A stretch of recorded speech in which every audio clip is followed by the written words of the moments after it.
Okay, how to sell it. The bullet points for your work and volunteer or shadowing or crisis experience will be the most important. You want to list what you did, but also the skills you gained from doing it. For example, I was a TA for the genetics professors in college, and the bullet points I would list would be honed teaching skills by providing individual and group review sessions and homework help for current students, or reviewed, solved, and ranked more than 1,000 test questions for the genetic department to use for future examinations. If your work had nothing to do with genetics, that's okay.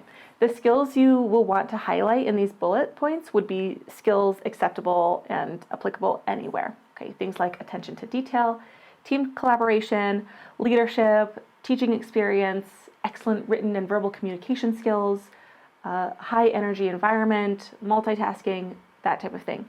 Even if your task was short, if it makes you look good and you actually did it, you can include it on your CV.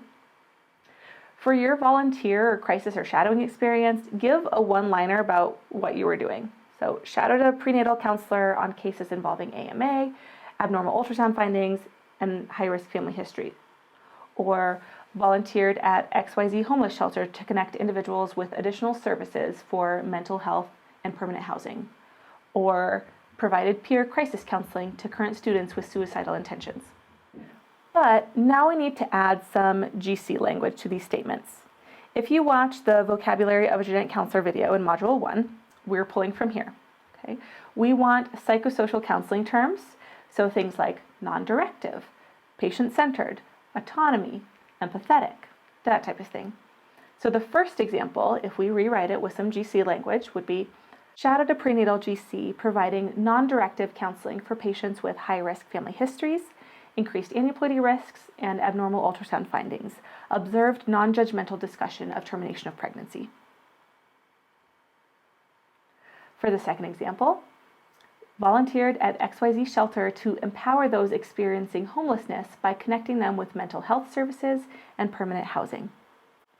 And in our last example, provided empathetic listening and crisis counseling to current students struggling with suicidal thoughts. Be thoughtful using these like genetic counselor words. Okay, use them wisely, meaning be certain you know exactly what they mean, and don't go crazy.